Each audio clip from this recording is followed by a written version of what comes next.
40 күндік асқа шақыру. Анамыз Тұтымова Сұлушаш Кәрібайқызы. Дүниеге келеді адам, кетеді адам. Кімге қоныс болмаған дүние жалған. Алланың бұйрығына дауа бар ма, өзі берген өмірін, өзі алған. Сіз жоқсыз арамызда, жылап қала бердік біз артыңызда.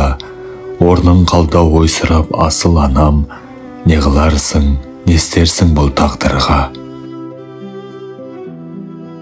Не істерміз, өмірге бағынамыз, еске алып өзіңді жабығамыз. Сол бір асыл бейнеңді жан анамай, аңсаймында бәріміз сағынамыз. Құрметті ағайын туыс бауырлар, құда жекжат, дос жаран және анамыздың көзін көрген барша жамағат.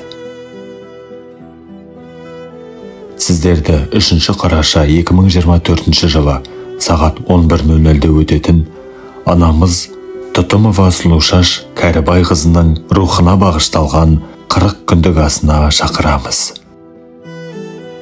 Мекен жайымыз Атамекен ауылы, Мақташы көшесі 10-шы үй, өз шаңырағында өтеді. Еске алушы жұбайы, ұл-қыздары мен немерелері.